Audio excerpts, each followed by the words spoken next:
Bismillahirrahmanirrahim. Assalamualaikum warahmatullahi wabarakatuh. Alhamdulillahi rabbil alamin. Wassalatu wassalamu ala rasulillahil karim Sayyidina Muhammadin al-amin wa ala alihi wa sahbihi ajma'in wa ba'd.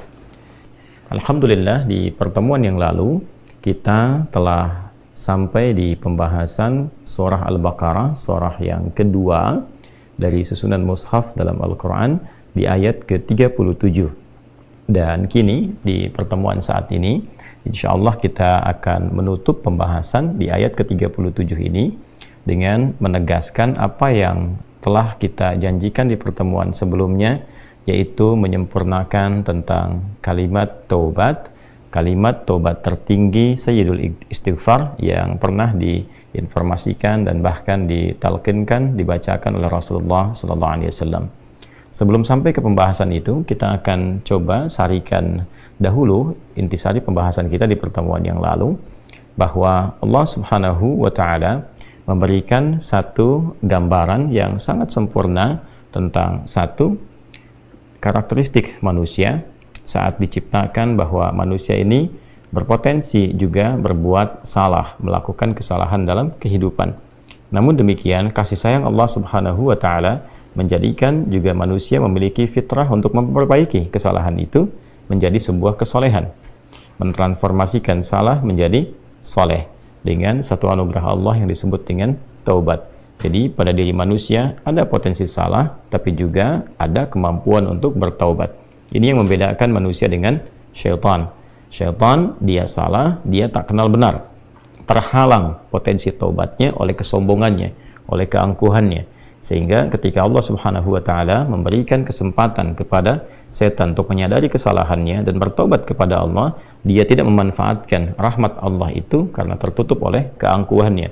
Aba wastakbar, dia enggan untuk menaati perintah Allah Subhanahu wa Ta'ala dalam rangka menyembah Allah Subhanahu wa Ta'ala lewat ketaatan pada perintahnya untuk menghormati Adam dalam perintah sujud hormat kepada Adam itu. Alih-alih dia menghormati perintah itu, alih-alih dia menyembah Allah Subhanahu wa Ta'ala lewat perintahnya, dia malah berkata, ana khairum minhu. Setan berkata, saya lebih hebat dibandingkan dengan Adam. Khalaqtani min narin wa khalaqtahu min tin. Ya, engkau ciptakan aku dari api, engkau ciptakan dia dari tanah. Tidak dalam levelnya, yang diciptakan dengan materi yang lebih tinggi mesti hormat kepada yang rendah. Padahal dalam konteks ini Allah Subhanahu wa Ta'ala dengan membuka perintahnya dengan kalimat yang sangat jelas. Ma mana'aka alla tasjuda idh amartuk. Apa yang mencegah engkau tidak menghormati perintahku supaya sujud hormat kepada Adam alaihissalam. Allah menegaskan ini bukan perkara hormatnya kepada Adam, tapi perkara menaati perintahku. Tapi karena istakbar, aba wastakbar, dia enggan untuk menaati itu karena sifat sombongnya. Kesimpulannya adalah setan salah, setan tidak kenal benar, dan setan menutup peluang untuk mendapatkan pintu taubatnya karena kesombongannya. Salah, tidak mau bertobat. Manusia sebaliknya punya potensi salah, tapi juga dalam saat yang bersamaan punya fitrah untuk menjadi saleh, untuk bertobat, memperbaiki kesalahannya. Itu titik perbedaannya. Untuk itulah kemudian Allah Subhanahu wa Ta'ala memberikan petunjuk, bahkan sejak Nabi Adam alaihissalam diturunkan ke muka bumi. Lekat dengan petunjuk ini, bagaimana caranya ketika seorang hamba Allah dari kalangan manusia, anak cucu Adam, Bani Adam, disebutkan 7 kali dalam Al-Quran, kemudian berbuat salah dalam hidupnya. Fikirannya keliru berfikir, apa-apa yang disebut dengan su'udzan, kan? Dia kemudian negative thinking, salah berfikir, salah menduga, salah mengira. Kemudian pandangannya salah melihat, telinganya salah mendengar, lisannya salah bertutur. Maka bagaimana kemudian cara memperbaiki itu semua? Diturunkan oleh Allah Subhanahu wa Ta'ala satu petunjuk untuk kembali menjadi soleh, memperbaiki semua yang salah tadi, sehingga bagian-bagian tubuh kita yang pernah berbuat salah diperbaiki itu dan diarahkan kepada yang soleh. Maka pembuka dari semua rumusan taubat ini dibukalah di surah Al-Baqarah di ayat ke-37 yang detil pembahasannya telah kita uraikan di pertemuan yang lalu. Saat Allah Subhanahu wa Ta'ala berfirman, a'udzubillahi minasyaitonirrajim, bismillahirrahmanirrahim. Fatalaqa Adamu min rabbih kalimatin fataba 'alaihi innahu huwat tawwabur rahim. Maka Adam alaihissalam ditalqinkan, mendapatkan dan mengambil serta mengamalkan. Talaqa, mendapati, mengambil dan mengamalkan. ya Adam alaihissalam mendapati dari Allah Subhanahu wa taala, mengambil dari Allah Subhanahu wa taala kalimatin, ya petunjuk-petunjuk taubat. Lalu mengamalkan itu semua, fataba alaihi, maka Allah Subhanahu wa taala menerima taubatnya. Innahu huwat tawwabur rahim. Sungguh Allah Subhanahu wa taala menilai dan berkomitmen terhadap hamba-hambanya yang sungguh-sungguh memperbaiki dirinya untuk menjadi lebih baik, maka Allah Subhanahu wa taala akan menerima taubatnya, menerima komitmen hambanya itu. Dan ini yang paling indah, ketika seseorang berbuat maksiat dan dia berusaha beralih menjadi taat, bukan sekedar Allah terima taubatnya, tapi Allah pun akan mencurahkan kasih sayangnya. Ini indahnya yang bisa kita teladani dari sifat-sifat Allah Subhanahu wa taala. Jadi kalau ada hamba yang taubat, dia taubat dari kesalahan, dia ingin kembali menjadi baik, dia tinggalkan maksiat, dia ingin taat, dia jauhi salah, dia ingin menjadi saleh, Allah bukan sekedar menerima komitmennya menjadi baik, tapi sekaligus memberikan percikan rahmatnya, menyayangi hamba itu untuk kembali kepada jalan-jalan kebaikan.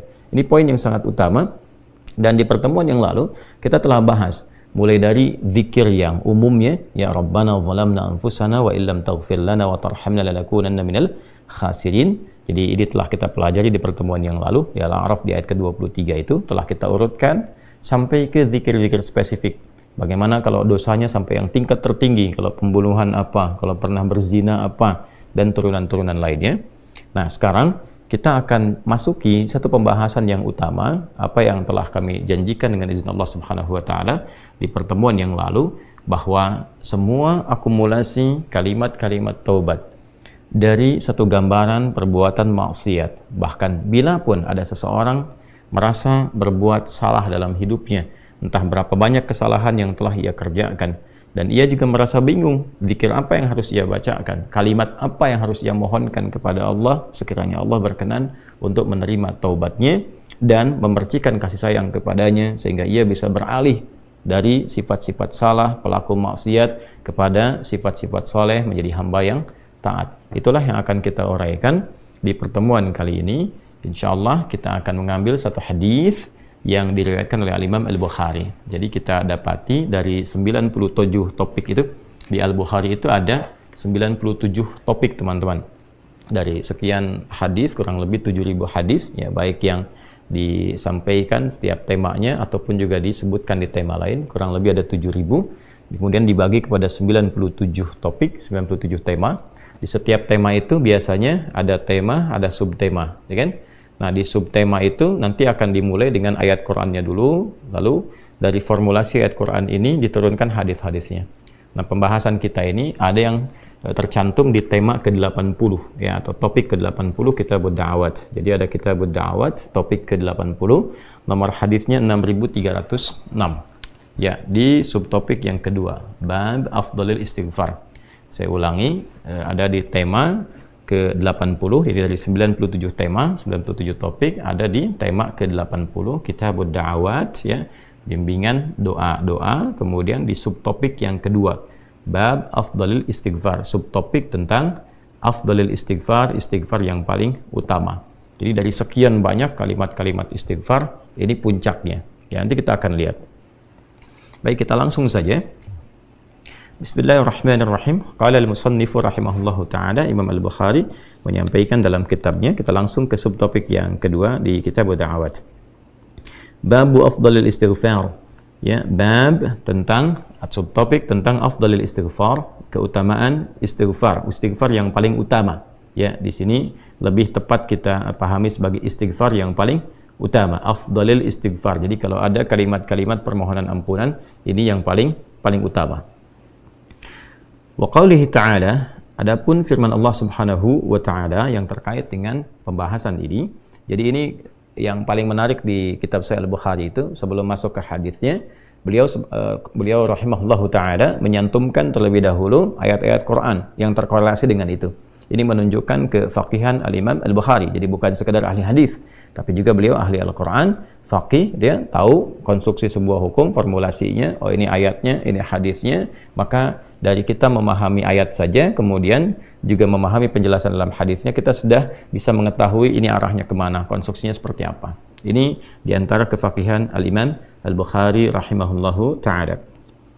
Wa qaulihi ta'ala, adapun firman Allah Subhanahu wa ta'ala yang terkait dengan topik ini, yaitu istighfar yang paling utama. yaitu di Quran surah Nuh ya ayat 10 sampai 12 ya, kita sampaikan dulu ayatnya.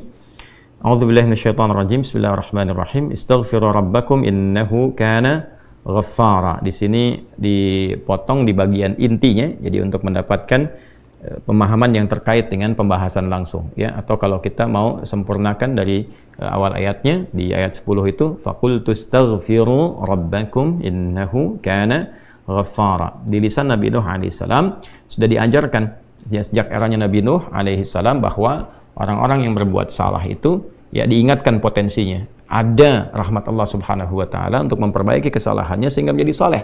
Ya, ini satu fitrah. Jadi di setiap era itu selalu percikan rahmat Allah itu diberikan kepada setiap hamba ya melalui utusan-utusan Allah. Di era-eranya ada rasul ya, ada nabi, kemudian rasul nabi berhenti ya dengan hadirnya Nabi Muhammad SAW dan wafatnya beliau, selesai era kenabian, selesai era kerasulan, maka semua petunjuk-petunjuk yang telah sempurna itu diteruskan oleh sahabat beliau dari kalangan ulama. Nanti kalangan ulama ini mengajarkan kepada ulama di generasi selanjutnya, di tabi'in, tabi'ut tabi'un, sampai kemudian kepada kita. Ya, ini pakemnya sudah ada. Jadi dalam diri kita ini boleh jadi setiap manusia itu kan tidak ada yang suci ya, kecuali para nabi dan rasul yang memiliki sifat maksum, dijaga dari kesalahan. Boleh jadi saya, Anda, kita berbuat satu kesalahan, tapi rahmat Allah menjadikan kita itu mendapatkan fitrah untuk memperbaiki itu. Nah, ini yang nggak dimiliki oleh setan. Setan itu salah ya salah, kan? Salah ya salah. Jadi ketika dia berusaha untuk mendapatkan rahmat Allah pun dengan taubat itu selalu terhambat dengan kesombongannya, istakbar itu. Ya, satu kali ditawari untuk bisa mendapatkan ampunan pun, ya lalu diberikan satu syarat untuk hormat kepada jasadnya Adam pun, kan? Itu tetap kemudian dia abai. Sekali lagi saya ingatkan untuk menekankan bahwa kita ini tercipta sebagai manusia, bukan setan. Ya, sepanjang kita menyadari kita manusia dan berbuat salah, maka aktifkan sinyal taubat itu. Ya, sejak di era sebelumnya, bahkan di era Nabi Adam alaihissalam turun ke muka bumi, kemudian juga berkeluarga, ya risalah-risalah tentang taubat itu selalu kemudian disampaikan. Nah, di era Nabi Nuh alaihissalam, rasul pertama. Jadi kalau Adam itu nabi yang pertama, Nuh alaihissalam rasul yang pertama. Umatnya salah, maka dengan kasih Allah Subhanahu wa taala diturunkanlah kemudian pengingat.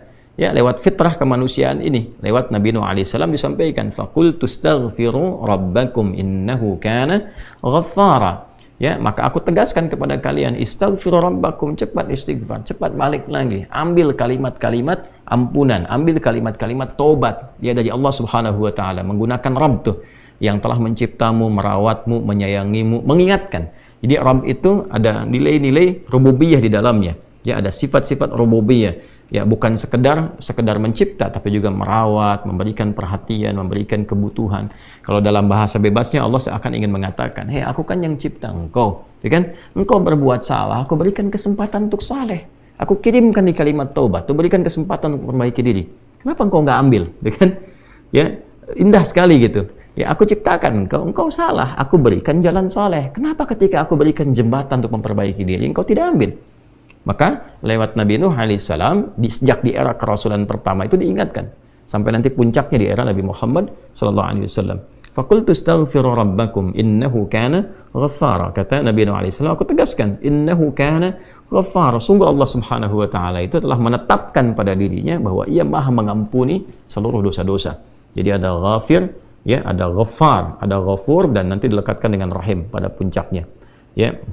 Misalnya di surat Ghafir, di ayat yang ketiga, Ghafiridz dzambi wa qabilit taubi, itu menggunakan kata Ghafir. Lalu kalau kita jadikan superlatif, ya, dinaikkan lagi tingkatnya menjadi lebih banyak, terus mengampuni dosa, mengampuni lagi, itu dirubah kalimat dari Ghafir menjadi Ghaffar. Kalau tanpa batas diberikan kemudian sifat yang ketiga yaitu Ghafur. Ya, kalau hamba menyimpulkan apakah memang masih diterima, maka Allah turunkan puncaknya berupa sifat rahmatnya, Rahim. Qul ya ibadiyalladzina asrafu ala anfusihim la taqnatu min rahmatillah. Innallaha yaghfiru dzunuba jami'a. Quran surah ke-39 ayat 53. Balik ke sini. Ya, jadi ini gambaran yang pertama.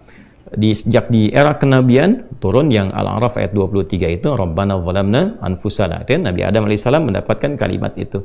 Lalu di era Nabi Nuh alaihissalam sebagai rasul pertama diingatkan juga dengan potensi sifat-sifat kebaikan ini yang menjadikan manusia tertuntun untuk senantiasa berbuat baik. Lalu apa sifat rahmatnya? Ya, kalau kita kembalikan ke konstruksi Al-Baqarah ayat 37, tadi kan saya katakan di awal ya, Allah menegaskan seorang yang taubat ingin merubah dirinya dari salah menjadi saleh, bukan sekedar dituntun oleh Allah, tapi juga dipercikan kasih sayang Allah kepadanya. Rahmat Allah diberikan. Ya, kembali ke Quran surah kedua ayat 37 itu, fatalaqqa Adamu min rabbih kalimatin fataba alaihi innahu huwat tawwabur rahim. Jadi bukan tawwab saja, tapi rahim juga. Bukan sekedar Allah terima taubatnya, tapi kasih sayang Allah pun diberikan kepadanya. Nah, apa di antara jenis kasih sayang yang Allah berikan kepada seorang hamba yang mau taubat? Ya, maka diteruskan ayatnya sampai 12 di sini. Imam Al-Bukhari menyantumkan di sini sampai ayat 12. Yursilis samaa'a 'alaikum midrara wa yumdidkum bi amwalin wa banina wa yaj'al lakum jannatin wa yaj'al lakum anhara. Allahu akbar. Ya, justru di sini teman-teman sekalian, istighfar itu ya permohonan ampun kepada Allah Subhanahu wa taala, ya, permohonan rahmat Allah Subhanahu wa taala, kembali kepada Allah, mengoneksikan diri kita kepada yang maha baik. Itu diantara percikannya adalah mendapatkan lapangan kebaikan. Yursilis samaa'a 'alaikum bidrara. Ya, walaupun Anda mendapatkan kesulitan dalam berkehidupan, bahkan yang sifatnya luas ya secara sosial. Kalaupun tanahnya gersang, ya, kalaupun kemarau berkepanjangan, itu ternyata dengan satu daerah itu, satu desa itu, satu wilayah itu mengoneksikan diri mereka kepada Allah, beristighfar. Ini faedahnya istighfar. Dengan beristighfar kepada Allah, taubat dari maksiat, ternyata bisa mendatangkan rahmat bukan hanya untuk pribadinya, untuk satu wilayah. Ya, ini pelajaran dari Quran. Ya, Allah akan memberikan kesan begini, jangankan bagi setiap personalnya, setiap orangnya. Ya kan? Ada masalah sekampung pun, contohnya kekeringan misalnya, contohnya kemarau, lalu sekampung itu, ya, atau ada orang-orang soleh di situ yang membiasakan taubat kepada Allah, istighfar kepada Allah, mengoneksikan dirinya kepada Allah, ya kan? Itu luar biasa, percikan rahmat Allah. Ya, apa diantaranya? Yursilis sama ya 'alaikum midrara. Allah memerintahkan kepada langit itu untuk menurunkan hujan, ya, dengan curah yang memberikan maslahat. Kemudian wa yumdidkum bi amwalin wa banina. Ya, lantas kemudian melapangkan kepada engkau urusan hartamu, ya, bahkan memberkahi engkau dengan keturunan-keturunan yang baik. Jadi masya Allah, ya, orang tua yang rajin istighfar, suami yang rajin istighfar, itu ternyata bukan sekedar menjadikan ia mendapatkan penerimaan taubat. Dia berhenti dari perbuatan maksiat, usaha-usaha yang tidak baik, dagang yang tidak benar, itu kan perbuatan curang, ya, perbuatan menipu, perbuatan-perbuatan yang tidak elok, korupsi, jauhi potensi itu. Disogok dia hindari, diajak korupsi dia jauhi dan sebagainya. Lalu konsisten pada kebaikan dan dia isi dengan istighfar. Astaghfirullahalazim, astaghfirullahalazim. Rabbana zalamna anfusana wa illam taghfir lana wa tarhamna lanakunanna minal khasirin. Dia konsisten pada kebaikan itu, wa yumdidkum bi amwal. Allah akan lapangkan dia pada harta-harta yang lebih berkah. Allahu akbar. Ya. Jadi diberikan kelapangan dulu pada dirinya, kemudian diberkahi hartanya. Jadi berapapun yang dia dapatkan, Allah berikan berkah padanya. Sehingga dia merasakan kebahagiaan dengan harta itu. Kan ada orang yang terasa seperti kelihatan banyak, tapi tidak menikmatinya. Ya, baik itu boros, baik itu merasa kayaknya banyak tapi nggak kepake. Ya, barang-barang habis beli ini lagi, tapi memuaskan nafsunya saja. Ya, temannya ngajak begini, dia harus terpaksa beli. Kadang-kadang ngutang, atau mungkin dia dapatkan sesuatu tapi jalan-jalan yang haram, jalan yang salah. Dia tidak menikmatinya, dan ini yang paling bahaya. Ya, ini yang paling bahaya. Lawan lapang kan sempit. Jadi hartanya kayak banyak, tapi menyempitkan kehidupan rumah tangganya. Ya, hubungan suami istri jadi nggak enak, dengan anak jadi nggak nyaman. Itu ciri keberkahan biasanya. Ya, ciri keberkahan yang tidak didapatkan. Jadi kalau berkah itu dapat, walaupun terlihat kuantitasnya nggak sama dengan orang, dia 100 juta, ini 1 juta, tapi kenikmatannya luar biasa. Ya, di rumah ada kebahagiaan, hubungan menjadi nyaman, apa yang ditata itu bermanfaat, yang dimakan menjadi daging, dari daging itu terkonstruksi menjadi pengetahuan, jadi macam-macam, jadi energi, ya, energinya dipakai pada kebaikan. Sebaliknya yang terlihat seperti banyak, kayaknya banyak nih, ya, tapi tidak memberikan kebahagiaan. Di rumah nggak bahagia, tidak memberikan dampak energi positif, ke ibadah jadi malas. Ya, itu ciri pertama kalau harta kurang berkah itu, apalagi tidak berkah, itu pasti menurun kesolehannya, meningkat kesalahannya. Pasti itu. Ya, jadi mulai menurun nih, sholat mulai menurun, baca Quran mulai menurun. Nah, kesalahan mulai meningkat, makan mulai salah, minum mulai salah. Yang tadinya minum yang baik-baik, sekarang minum yang tidak baik dan sebagainya. Nanti kalau sudah begini, pasti hubungan di rumah tangganya pun nggak akan jadi baik gitu. Ya, dan itu akan terbawa dalam kesempitan.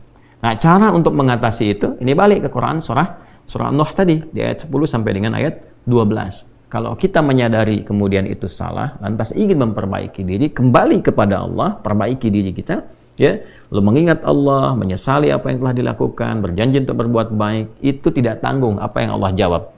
Ya. Kalaupun ada satu kelapangan yang tidak berkah tadi, diganti oleh Allah, dihilangkan yang kurang baiknya, dilapangkan dengan yang baik-baiknya. Lalu setelah itu dijaga keluarganya. Jadi memberikan kesan bahwa ada hubungan yang korelasi secara langsung antara harta dengan keluarga, dengan anak keturunan. Jadi hati-hati, saya ingatkan kepada para ayah, pada saya pribadi dan kita semua, jangan sampai membawa yang haram ke rumah. Sekali lagi, jangan sampai membawa yang haram ke rumah. Jadi kalau istri sudah memasak itu di dapur, menjadi makanan, dikonsumsi oleh anak-anak jadi daging, ya, dikonsumsi jadi daging nih, itu jadi karakter. Ya, itu sudah fitrah, sudah umum begitu. Jadi kalau dia baik, akan membentuk kebaikan. Kalau nggak baik, akan merubah ya, pada keburukan. Kontrolnya susah di situ. Ya, sangat sulit sekali. Nah, caranya tadi kembali kepada Allah, tinggalkan yang kurang baik tadi, nanti Allah rubah. Ya, cara dia mendapatkan harta itu, walaupun awalnya terlihat nggak nyaman, karena kan merubah diri, mengeluarkan yang kotor dulu. Ya, kalau terlalu banyak kotoran, mandi kan ya agak cukup pekat tuh mandinya, bersihkan lagi, terasa nggak seperti biasa. Tapi setelah dibersihkan semua jadi enak kan? Nah, itulah agama begitu, dibersihkan yang kotor itu kayaknya awalnya nggak enak, tapi kemudian hati menjadi lapang. Yang diberikan kelapangan hati dulu. Ya, begitu hatinya lapang, baru nanti Allah buka jalan. Ya, setelah hatinya lapang, bagus, dan dinilai baik ini punya kemampuan untuk bertindak dan mengelola apa yang didapatkan, dilapangkanlah rezekinya, karena dia sudah dinilai pandai untuk mengelolanya. Setelah itu diperbaiki keturunannya. Ya. Wabanina wa yaj'al lakum jannatin wa yaj'al lakum anhara. Bahkan setelah itu dibikin kaya lebih dari sebelumnya. Ya, asetnya ditambah lagi, diberikan kenikmatan hidup, ya, sampai dijaga hingga kembali kepada Allah Subhanahu wa ta'ala. Itu faidah istighfar. Jadi kalau kita biasakan bertekad, berniat memperbaiki diri dari yang salah menjadi baik, itu Allah sudah berikan motivasi. Aku bukan hanya terima taubatmu, tapi aku rubah keadaan hidupmu lebih istimewa, lebih mahal nilainya dibandingkan dengan keadaan sebelumnya yang terlihat seperti fata morgana. Kemudian dikuatkan dengan Quran surah ketiga Ali Imran ayat 135, ya. Di sini disampaikan Allah Subhanahu wa taala berfirman, a'udzubillahi minasyaitonir rajim. Bismillahirrahmanirrahim. Walladzina idza fa'alu fahishatan aw zalamu anfusahum dzakarullaha fastaghfaru lidzunubihim wa may yaghfiru dzunuba illa Allah wa lam yusirru ala ma fa'alu wa hum ya'lamun. Di highlight di sini di firman Allah Subhanahu wa taala, dzakarullaha fastaghfaru lidzunubihim. Ya, yaitu orang-orang yang mendapatkan rahmat Allah Subhanahu wa taala itu. Jadi ini korelasinya dengan ayat 133. Jadi ayat 133 itu Allah Subhanahu wa taala berjanji bagi orang-orang yang menyegerakan istighfar. Jadi ingat dosa hari ini nih. Sekarang misalnya malam nih, kita ingat ada dosa yang dikerjakan. Lantas ketika ingat itu istighfar. Istighfar, minta ampun sama Allah, gitu kan? Itu menyegerakan sesuatu tanpa jeda disebut dengan sara'a. Ya, sara'a. Jadi ada sa'a, ada sara'a. Kalau sa'a itu menyegerakan sesuatu dengan persiapan. Ya, makanya besok nih ada Jumatan menggunakan sa'a. Fas'au bukan wasari'u. Ya, ya ayyuhalladzina amanu idza nudiya lis-salati min yaumil jumu'ati fas'au, bukan fasari'u. Fas'au itu Quran surah Al-Jumu'ah. Ya, Al-Jumu'ah di ayat yang keberapa? Ayat 9, gitu kan? Allah menyampaikan fas'au ila dzikrillah. Bersegera, tapi siap-siap dulu. Mandi dulu, pakai wangian dulu dan seterusnya. Tapi kalau dia bersegera cepat, nyaris tanpa jeda, itu menggunakan sara'ah. Sehingga guru-guru mengatakan bisur'ah, cepat, nggak usah banyak jedanya, ya kan? Nah, di Ali Imran ayat 133 Allah berfirman, wasari'u ila maghfiratin min rabbikum. Kalau engkau merasa ada salah, bergegas, jangan tunda-tunda. Ya, ingat malam ini, jangan tunda besok. Gimana kalau kemudian tengah malam meninggal? Ya, segera istighfari. Nah, orang yang menyegerakan istighfar saat ingat kesalahan, apa yang didapatkan? Wa jannatin arduhas samawati wal ardu uiddat lil muttaqin. Maka orang ini akan diberi harapan oleh Allah, ya, diperkenankan untuk memohon, bahkan ketika pulang disiapkan surga untuknya seluas langit dan bumi. Dan itu bagian dari sifat takwa. Jadi takwa itu bukan sekedar amar ma'ruf. Saat Anda ingat sholat, Anda ingat puasa, ingat baca Quran. Tapi takwa juga ada bagiannya nahi mungkar. Saat Anda ingat salah, lalu Anda taubat. Ya, saat Anda ingat salah, Anda pengen jadi soleh. Saat Anda ingat maksiat, Anda ingin taubat. Itu bagian dari takwa. Nah, bagaimana kemudian cara mengimplementasikan itu semua? Nah, ini poinnya. Ya, walladzina idza fa'alu fahishatan aw zalamu anfusahum dzakarullaha fastaghfaru lidzunubihim. Itu orang-orang. Ini menggunakan, sering diterjemahkan dengan orang-orang yang, gitu kan? Walladzina, alladzina disebutkan 1080 kali dalam Al-Qur'an setidaknya. Yang mencakup semua tanpa batas, laki-laki, perempuan, besar, kecil, tua, muda, punya jabatan, tak punya jabatan, semua tanpa kecuali. Artinya, semua orang dengan keadaannya berpotensi berbuat salah. Ya, kecuali tadi Nabi dan Rasul yang punya sifat maksum. Ya, Allah jaga dari kesalahan. Kita yang bukan Nabi, bukan Rasul, itu berpotensi salah. Apapun profesinya, apapun jabatannya, apapun tugasnya, berpotensi salah. Ya, pun demikian termasuk saya, pasti salah, pasti, nggak ada yang nggak salah. Jadi kalau ada yang mencari kesalahan, misalnya saya pribadi, pasti menemukan, pasti. Dan percuma mencari kesalahan manusia, karena pasti ditemukan. Ya, dan ini catat yang paling penting. Hindari mencari-cari kesalahan itu, karena kita tidak tahu bahwa mungkin ketika seorang divonis salah itu, dia sudah mengistighfari, sudah mentaubatinya. Ini poin besarnya. Hati-hati gitu ya, hati-hati. Karena itu Nabi selalu menganjurkan mencari kebaikan orang, menyebutkan, meneladaninya, alih-alih mencari kesalahan seseorang. Ya kenapa? Karena pasti ditemukan. Tapi yang tidak pasti itu, kita nggak bisa memastikan orang itu sudah taubat atau belum.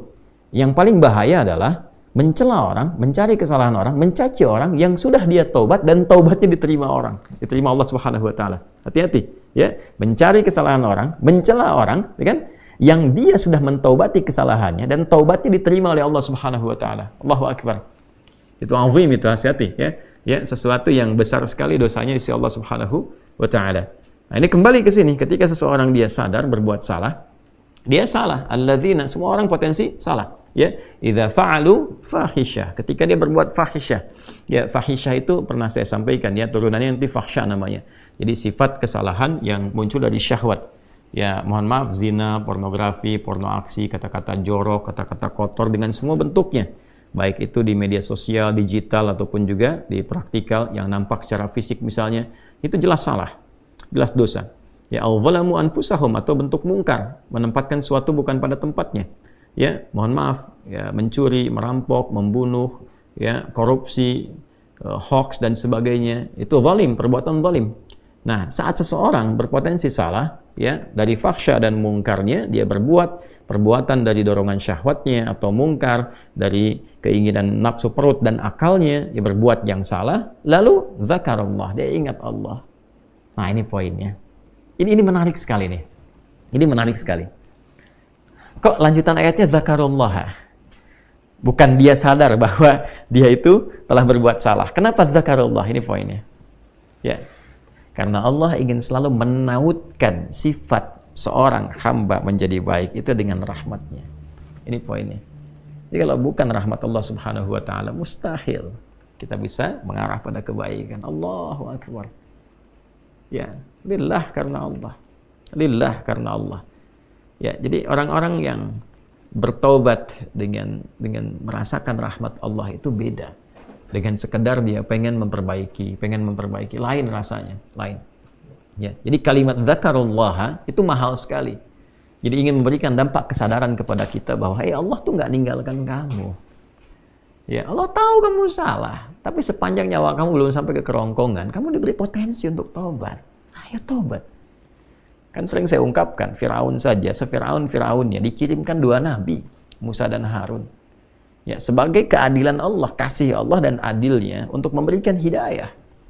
Ya, sampai titik puncak kan nyawanya di kerongkongan. Cuman sayang kan dia sendiri yang memilih untuk tidak mengambil hidayah itu. Sampai nyawanya di kerongkongan. Sampai tenggelam itu. Nah, itu sudah disampaikan informasinya, kisahnya, jejak sejarahnya sampai sekarang diabadikan supaya seluruh anak cucu Adam itu sadar jangan berbuat yang seperti itu. Ya, sekali lagi hanya setan yang tidak kenal taubat. Zakarullah, dia ingat Allah. Nah, sekarang tinggal kita mempelajari ketika ingat Allah itu apa yang harus dihadirkan. Tadi poinnya, Allah tawarkan kita bukan hanya sekedar jadi baik, rahmat dibuka, kasih sayang dibuka, kelapangan hati dibuka.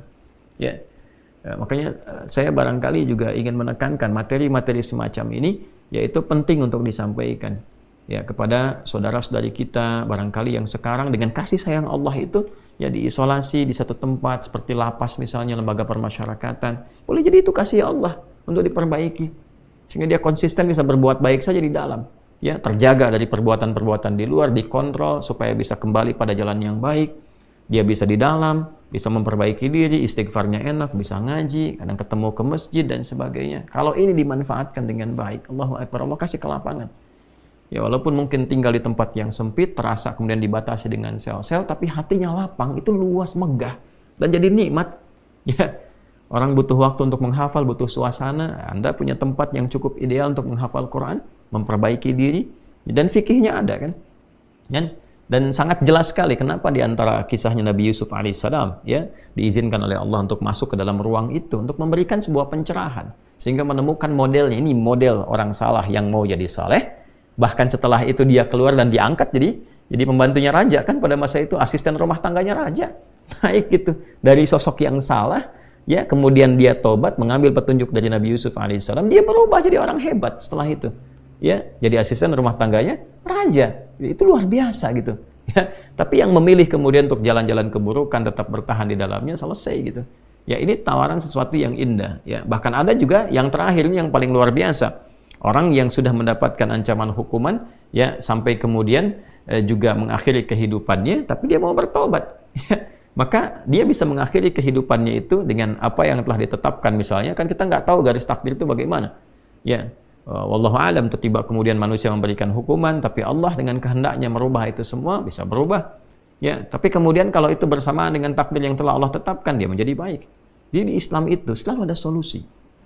Selalu ada solusi dan pedomannya mengantarkan pada kebahagiaan. Itu poin tertingginya.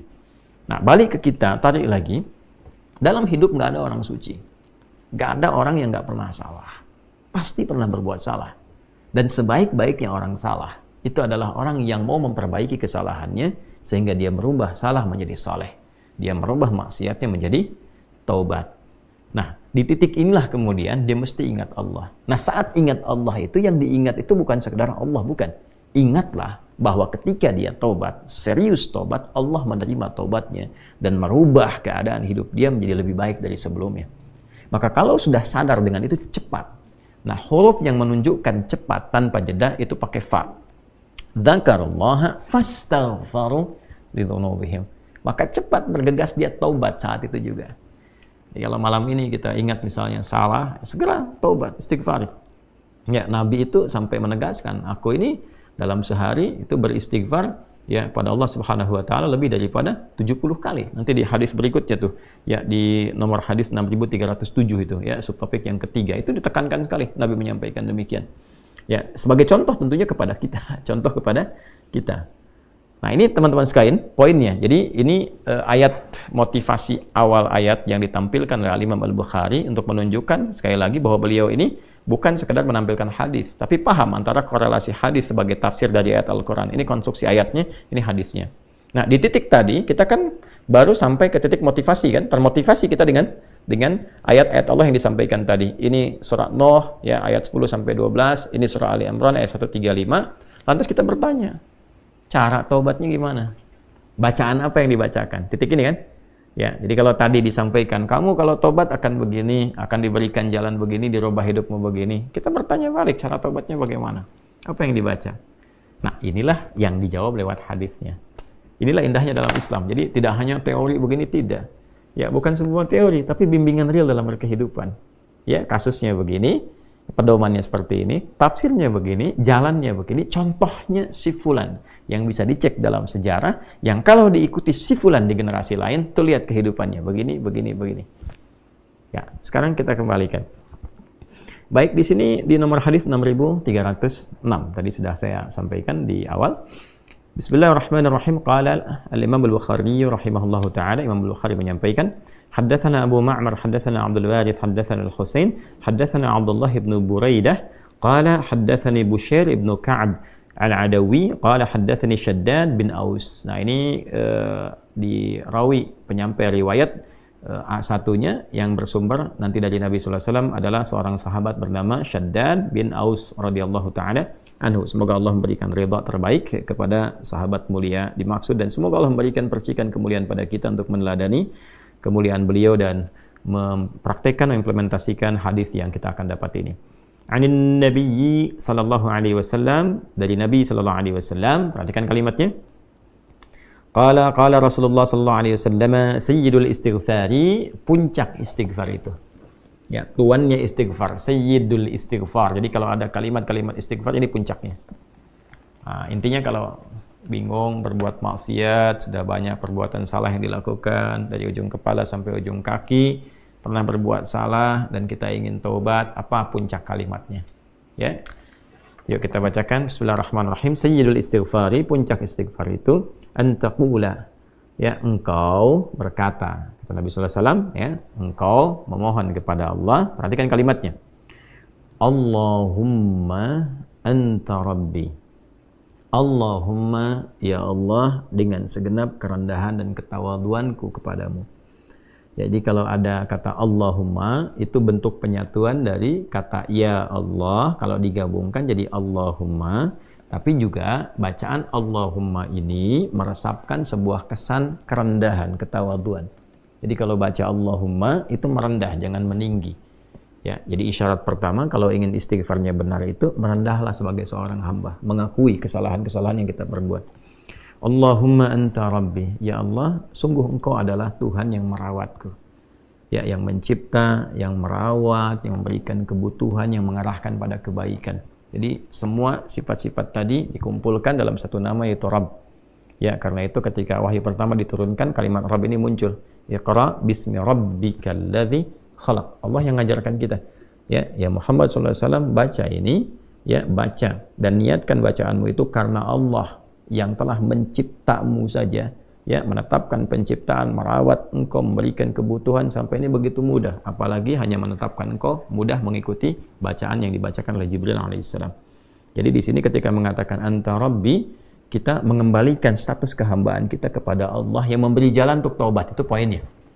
Ya, salah itu salah saya, salah Anda, salah kita sebagai hamba, ya kan? Tapi kita mohon rahmat Allah untuk membimbing salah ini menjadi saleh, untuk mengikuti jalan yang Allah berikan. Allahumma anta rabbi, la ilaha illa anta khalaqtani. Ya Allah, hamba menetapkan tidak ada Tuhan yang dipertuhankan dan layak disembah kecuali Engkau ya Allah, dan Engkaulah yang mencipta hamba. Ya, ini kalimat lembut yang sifatnya menyentuh. Ya, kalau bahasa kitanya begini, ya Allah, aku kan hamba-Mu juga yang Kau ciptakan. Engkau yang telah ciptakan aku. Ya kan? Kalau di kalimat Adam yang pernah kita baca di pertemuan yang lalu dari tafsir Imam Jarir At-Tabari itu, Ibnu Jarir At-Tabari, kita telah sampaikan di pertemuan yang sebelumnya bahwa Adam mengonfirmasi, Allah, gitu kan, ya Allah, ya Tuhanku, bukankah aku adalah hamba-Mu yang Kau ciptakan, ya, dengan tangan-Mu sendiri, dengan kuasa-Mu sendiri? Ya Allah menjawab, ya tentu saja, gitu kan, dan seterusnya sampai ujung hadisnya. Ya ara'aita, bagaimana ya Allah Engkau menilai kalau hamba intubtu wa aslahtu, kalau hamba sekarang bertobat dan memperbaiki diri, ya arajin anta ilal jannah, apakah Engkau akan mengembalikan aku kepada surga? Ya Allah menjawab, na'am, tentu saja, bahkan dengan surga yang lebih indah. Itu yang pernah kita bahas di pertemuan sebelumnya. Nah, di sini kita kembalikan dengan kalimat yang tadi, ya la ilaha illa anta khalaqtani wa ana abduk, ya Allah, Engkau yang ciptakan aku berkomitmen menegaskan bahwa Engkau adalah satu-satunya Tuhan, tidak ada yang layak dituhankan, diibadahi kecuali Engkau. Engkau yang mencipta aku hamba-Mu ya Allah. Ya, laisa kamitsli syai', enggak ada perbandingan serupa. Saya berikan ilustrasi dan enggak sama dengan perbandingan ini. Ya, ada seorang anak berbuat salah. Datang ke ibunya. Salahnya banyak. Dan dia katakan, "Bu, saya mengaku salah, Bu. Minta maaf. Ya, sesalah-salahnya saya kan anak ibu juga. Bukankah ibu yang telah mengandung, menyayang-nyayangi saya dalam rahim?" Itu kalimat sentuhan pertama. Seorang ibu ketika menerima kalimat itu, ya, dia bisa menahan marahnya. Dia mendahulukan kasihnya, walaupun mungkin responnya nggak cepat. Nah, Allah laisa kamitslihi syai'. Allah berbeda. Ya, justru Allah mengajarkan kita dengan kalimat-kalimat baik tadi itu sebagai keteladanan. Kalau ada nanti praktek dengan manusia salah, masuklah dengan cara-cara yang lembut. Gitu kan? Sedangkan Allah mengajarkan kepada kita, mohon nih, lewat Nabi Muhammad SAW diajarkan oleh Nabi, nih, mohonlah kepada Allah dengan kalimat yang menyentuh. Ya, karena Allah itu maha latif, maha lembut, maha perasa, masuk dengan nilai rasa yang tinggi. Ya, Allahumma anta rabbi la ilaha illa anta khalaqtani wa ana 'abduk, ya Allah, Engkau yang merawatku, Engkau Tuhan, Engkau yang berikan kecukupan dalam kehidupan, aku yang berkomitmen gak ada Tuhan yang layak dipertuhankan, yang layak disembah kecuali Engkau, Engkau yang menciptakan aku hamba-Mu ya Allah. Ya, Allahu Akbar. Kemudian wa ana ala ahdika wa wa'dika mastata'at. Ya Allah, aku berkomitmen. Aku ingin memperbaiki diri Dan aku tetap dalam komitmen ala ahdika wa wa'dika. Aku berkomitmen untuk mengikat syahadatku kepadamu. Ya, ahdi itu jadi satu komitmen perjanjian ta'ahud kita dengan Allah Subhanahu wa taala bahwa kita bertauhid kepadanya. Ya, itu ada di Quran surah ke-7 Al-A'raf di ayat 172. Wa idz akhadha rabbuka min bani adama min zuhurihim dzurriyyatahum wa asyhadahum ala anfusihim alastu bi rabbikum qalu bala syahidna ya an taqulu yaumal qiyamati inna kunna an hadza ghafilin. Jadi kita sudah berkomitmen ya kepada Allah Subhanahu wa taala untuk mentauhidkan Allah. Nah, itu adalah ta'ahud kita, ya pengikat kita, perjanjian kita dengan Allah. Ya Allah, aku berkomitmen ya kepada perjanjianku untuk mentauhidkan Engkau. Aku bertobat, aku akan menjaga tauhid ini, mengesahkan Engkau, menjauhi syirik ya, menuhankan hanya Engkau saja. Kemudian juga wa ala wa'dika, dan aku pun yakin dengan janjimu. Ini apa yang Allah janjikan kalau kita baca di hadis yang lain, di hadis Muslim ya, di antaranya misalnya ya siapa yang man qala la ilaha illallah wa la yusyriku bihi syai'a atau kama qala Rasulullah SAW, ya siapa yang mengatakan la ilaha illallah, komitmen pada itu dia praktekkan, wa la yusyriku bihi syai'a, dan tidak musyrik selama hidupnya, dia jaga dari syirik, dia tobati dirinya, jaga dari syirik, dia mengucapkan la ilaha illallah, mempraktekkan itu, menjaga syirik, dakhalal jannah, kalau wafat dia berpotensi masuk surga. Ya, dan itu janji Allah. Nah, seakan kita mengatakan, ya Allah, aku bertobat, aku hamba-Mu, Engkau yang menciptakan aku, ya Allah. Ya, aku berjanji mulai detik ini akan komitmen kepada syahadat. Dan aku pun ya Allah merasakan betapa Engkau menepati janji-Mu untuk memberikan kemuliaan bagi orang-orang yang memegang teguh syahadat kepadamu dan menghindari perbuatan buruk yang Engkau perintahkan untuk menjauhinya. Kemudian semampu aku, ini indah nih, Nabi mengajarkan semampu aku. Ya, nah, memang ini bawaan manusia nggak bisa sempurna. Ya kadang-kadang sudah taubat, ada salah lagi, ya dorong lagi pakai kalimat nih, dorong lagi sampai kemudian dia merasakan kenikmatan taubat. Ya, kemudian a'udzubika min syarri ma sana'tu. Nah ini poinnya. Ya Allah, hamba menyadari hamba salah. Hamba ingin kembali kepadamu, memegang teguh komitmen kebaikan, menjaga itu sampai wafat sehingga mendapatkan janjimu. Ya, semampu hamba ya Allah. Namun hamba sadar, hamba punya kelemahan, seringkali dalam nafsu ini mendorong hamba berbuat maksiat. Maka hamba mohon perlindungan kepadamu dari semua potensi buruk yang mungkin dilakukan oleh diri hamba ini. Ini yang menjaga seseorang setelah dia bertobat, setelah dia mengacu pada salah, ya dia dijaga supaya nggak salah lagi, mengacu pada soleh, dijaga supaya nggak salah lagi. Ya, sekali lagi, teman-teman, kalimat ini yang menjaga seseorang hamba yang sudah tobat untuk tidak berbuat maksiat lagi. Kalimat ini yang menjaga seorang hamba yang telah mengacu kepada soleh untuk tidak berbuat salah lagi. Ini poinnya. Ya, jadi seringkali ada pertanyaannya, ya Ustadz, saya itu sudah tobat tapi kadang dikerjain lagi. Nah ini kalimatnya sudah dicakup oleh Nabi.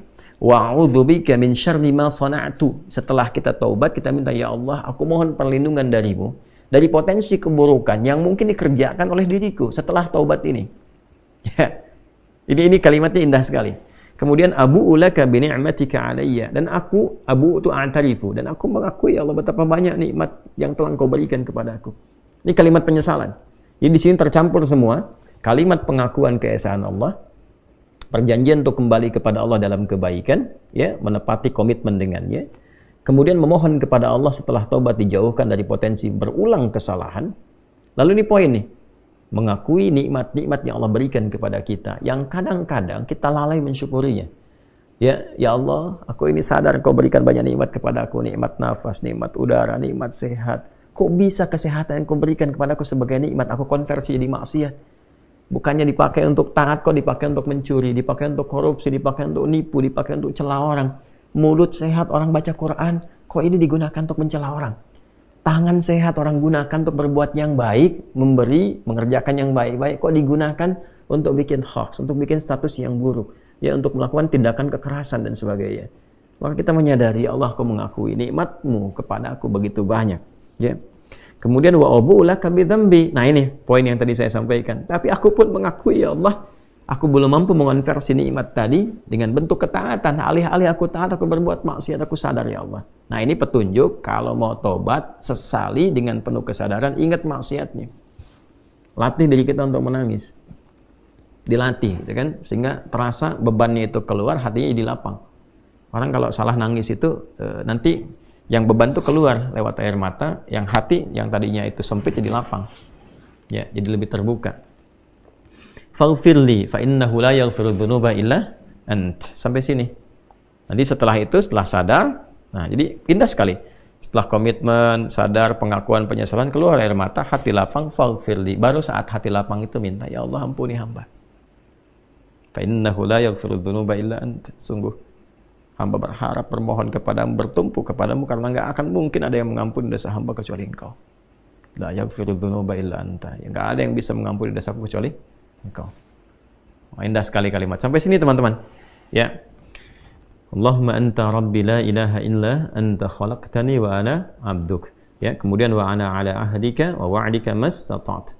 A'udzu bika min syarri ma sana'tu. Abu'u laka bi ni'matika 'alayya. Kemudian wa abu'u laka bi dzambi.